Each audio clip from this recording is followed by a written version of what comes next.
On today's edition of Cronkite Sports Live, Arizona State football back to the gridiron and in action after a week preceded by a major upset victory.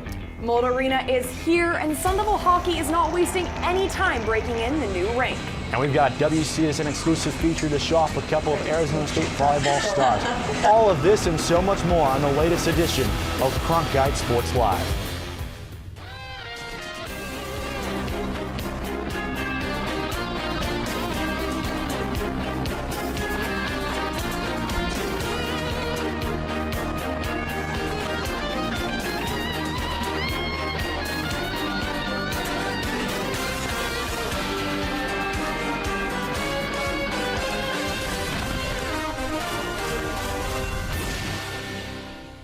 Hello and welcome back to Studio 6 for another edition of Cronkite Sports Live. I'm Sammy Miller alongside Kevin Malater. Kevin, this time of the year has to be one of the best for sports fans. We have football, hockey, volleyball, and soccer all in full swing with basketball right around the corner. Kevin, how have you been able to hold up? I can hardly keep up with you, to be honest, Sammy, but just like Arizona State football, we were able to take a bye week as well. And interim head coach Sean Aguano and the Sun Devils got to enjoy a week of rest after a big win over 21st ranked Washington 2 weeks ago. That week of rest gave ASU a chance to reevaluate themselves and focus up on the second half of the season. For more on that, here's Coach Aguano. We used it as a self-scout, like you said, for ourselves to get better at our deficiencies that we thought within the two practices. Go back and look at ourselves on mistakes that we've had, things that we need to work on, things that we forgot about in spring ball that we need to make sure it resurfaces again from a schematic standpoint. But overall, it was a good chance for us to look back and see what we're good at and how we're going to go and play the next half of the season. It's fair to say that there has been steady improvement under Aguano.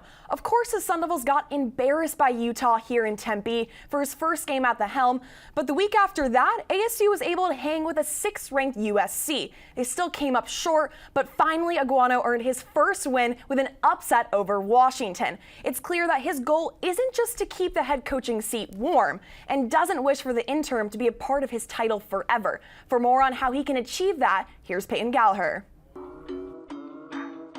The life of an interim head coach is far from easy. Think of it this way. Your job is essentially to take a boulder that's already bounding down the side of a mountain. And not only are you expected to stop that boulder, but then begin to roll it back up the hill. There's a reason why only about 5% of temp head coaches are actually retained to do the job full-time the following season. That said, there are some things an interim head coach can do to take that interim tag off. So then the question is this: what does it take for an interim head coach to become the head coach?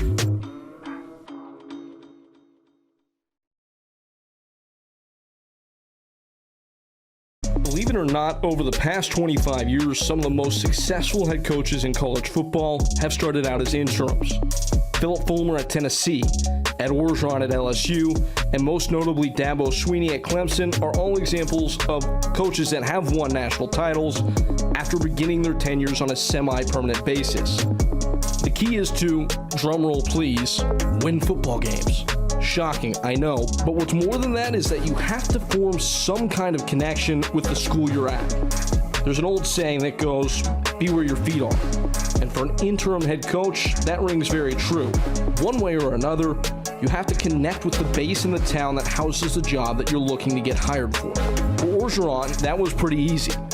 For a blue-collar native of South Lafourche Parish who shoveled crawdads at a local dock in the summers growing up, fitting in on the bayou was second nature.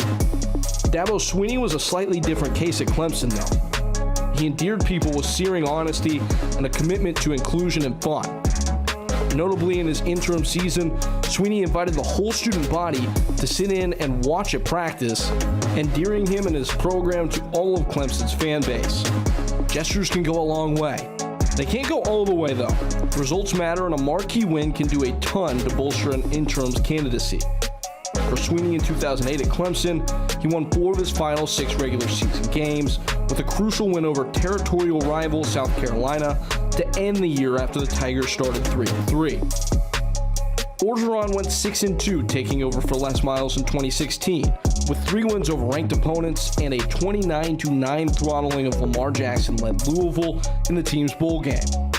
So how does that formula apply to Arizona State's Sean Aguano? He's a 17-year veteran of the high school game in Arizona and immediately reintroduced several old traditions abandoned by the past regime. Checkbox 1. Aguano has also already beaten a top 25 team in Washington. Will have a chance for other big wins throughout the year, with dates versus UCLA and Arizona still yet to be played. A chance to check box 2. The math does have a chance to add up for Aguano and allow him to do more than just keep the seat warm. If ASU keeps winning, Sean Aguano has a chance to be Arizona State's next full-time head football coach.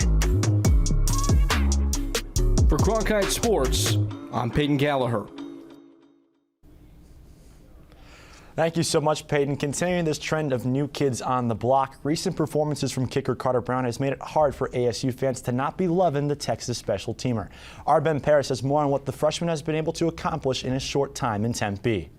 Kevin, thank you. And Carter Brown could not have drawn up a better start to his career as a Sun Devil. The true freshman from Pearland, Texas, won the starting job and hasn't looked back. Brown has now been named the Pac-12 Special Teams Player of the Week for a second time this season after nailing a 53-yard field goal and going 6 for 6 on extra points against Washington. His only field goal in the win over the Huskies is the longest by any kicker in the conference so far this season and the longest field goal ever made by a true freshman at ASU. Just 6 weeks into his college career, Brown is leading the Sun Devils with 45 points, going 9 for 10 on field goals and a perfect 18 for 18 on PATs.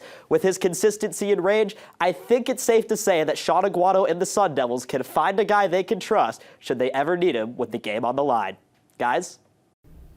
Great stuff, Ben. The Sun Devils will definitely want Brown's leg in Palo Alto this weekend as they take on Stanford. But, Sammy, it's going to take a lot more than Carter Brown to go to the farm and win. What's the key for the Sun Devils on Saturday? For me, it's all about aggressiveness, especially on the defensive side of the ball. Currently, the Sun Devils are ranked dead last in the conference in sacks with only 4 and is the only team in the Pac-12 without a fumble recovery. Really, their lackluster defensive showing has been their Achilles heel all season long. So in this game against Stanford, their defensive unit has to get off the field on third downs, and their conservative defensive strategy, led by Donnie Henderson, needs to be a little less conservative and a little more aggressive. And speaking of that defense, Sammy, they're going to have to take on one of the more unknown and perhaps underrated commodities in the Pac-12, that being Stanford quarterback Tanner McKee. The 6'6" junior has thrown for over 1,500 yards this season and is averaging over 250 yards throwing per game.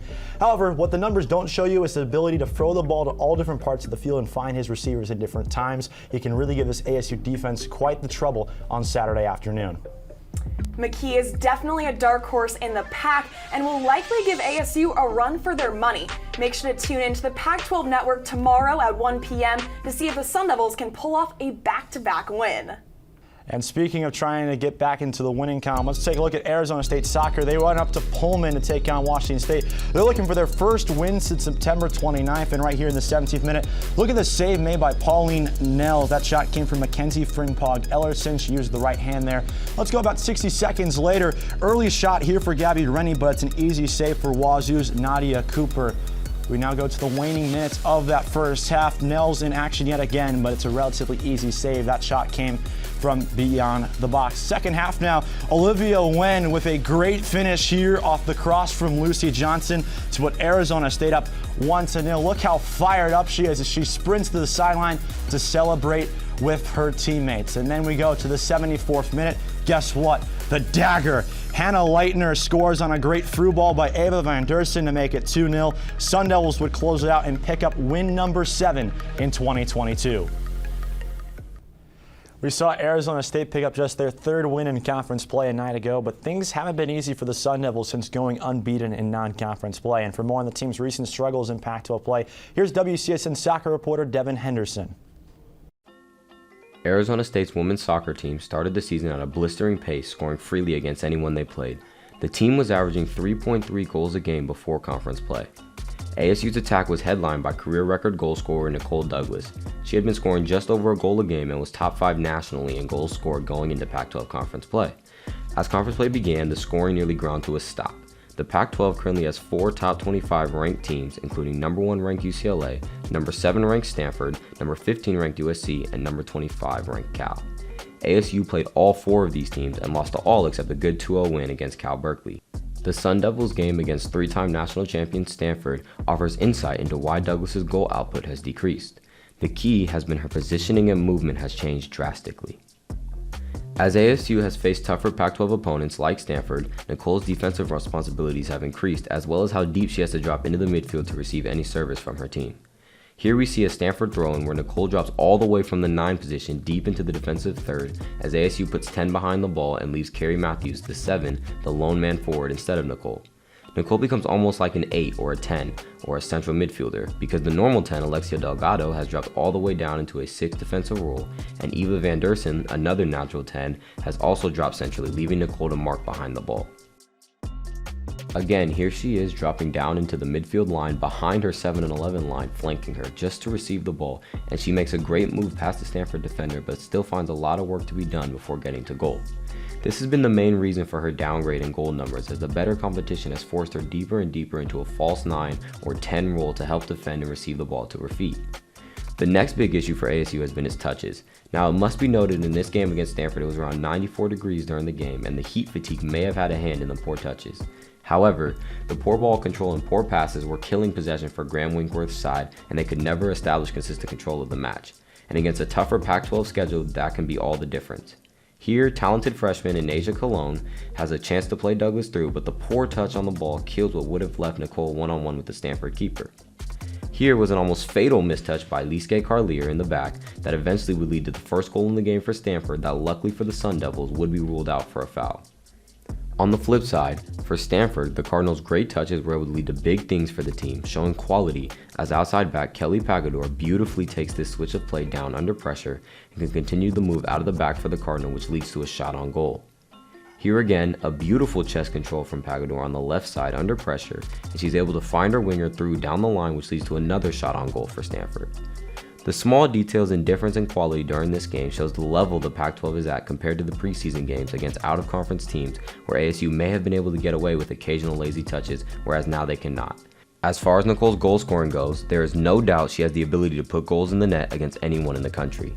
It will come down to the work rate of her teammates to defend and leave her higher up the pitch as a true number 9, and her own personal work rate to score the chances that she's given.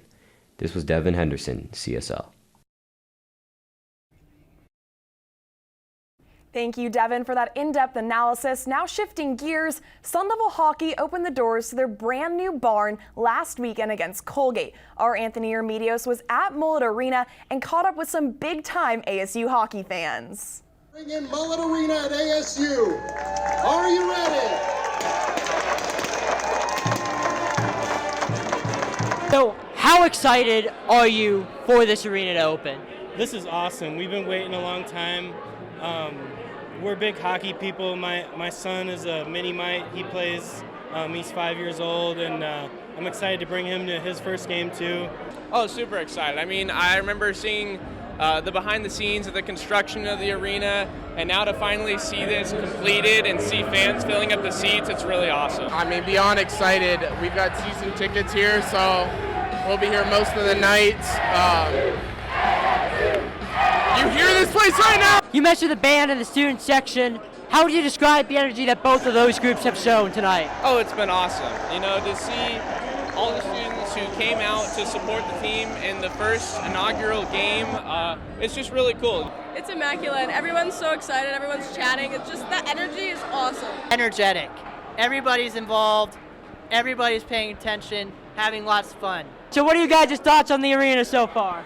Dude, it's awesome. I love it. This is my first hockey game ever, and, you know, it's off the charts. 10 out of 10. Yeah, he gets it. He gets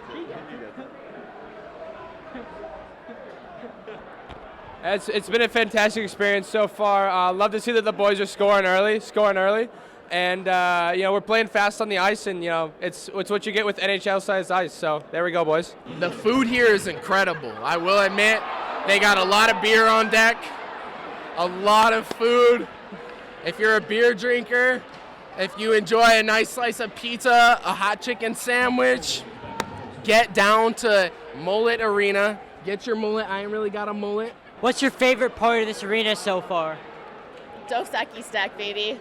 Dos Equis, the Coyotes, all of that. It's great. It's like, it's one and the same. It's like you're carrying over the same like feel of the arena back at Gila River, despite, it's no more.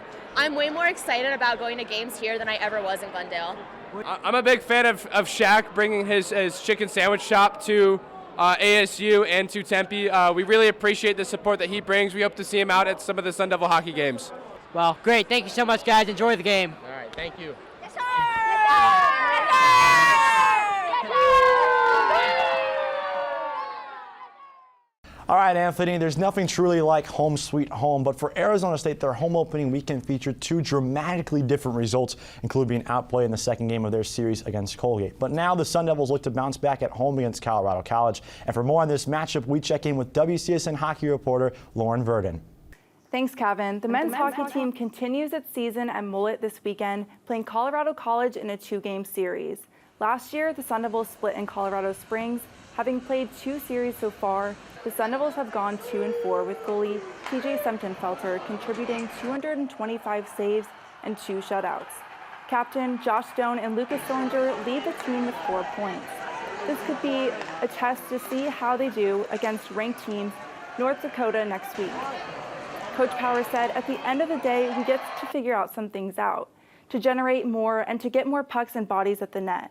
It'll be important for ASU to stay out of the penalty box as Colorado College has 6 power play goals in 4 games. Colorado College has gone 2-2 in their matchups this far, with Hunter McCowan as their point producer. Mullet Arena was sold out for the second weekend in a row as the puck drops tonight at 7. Back to you guys at the desk.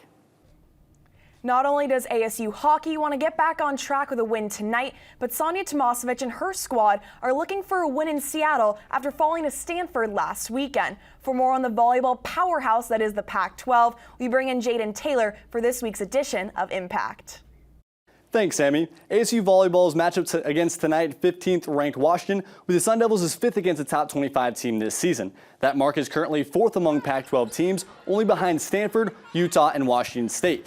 Currently 0-4 against top 25 teams, the Sun Devils have won only 2 of their 12 sets played, with a hitting percentage of just 142. The road throughout the rest of the Pac-12 for ASU does not get any easier. The Pac-12 currently holds 3 spots in the AVCA volleyball poll, with 2 others receiving votes. Following tonight, the Sun Devils have 6 more matches against these 5 foes, all of which have helped their opponents to a hitting percentage under .230 this season. For head coach Sonia Tomasevic, the plan forward is to keep working hard, work as a team, and keep the same composure they had in the first 2 sets against Stanford this past Sunday. Although the schedule will not be easy, the team looks to be up for the challenge. Guys?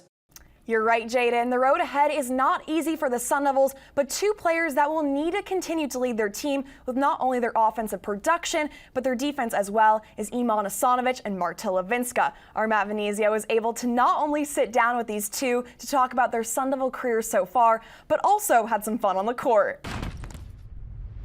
We have a special edition of Sun Devil Sit Down. We're going to talk to a few volleyball players, get to know them a little bit here inside DFA. So why don't we get inside and get this thing rolling?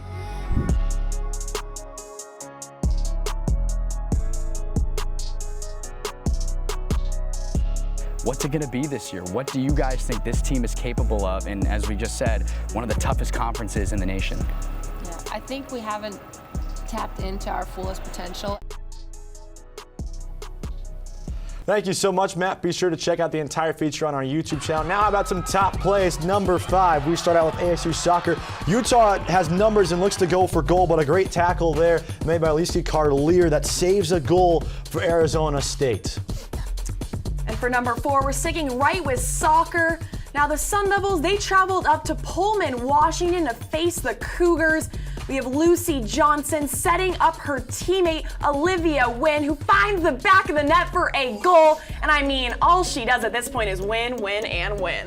Number 3, we head to Mullet Arena for the second game of that Colgate-Arizona State series. This is the game Arizona State did not win, but how about this hip check here by Demetrios Koumountzis, laying the body along the dasher boards on the blue line.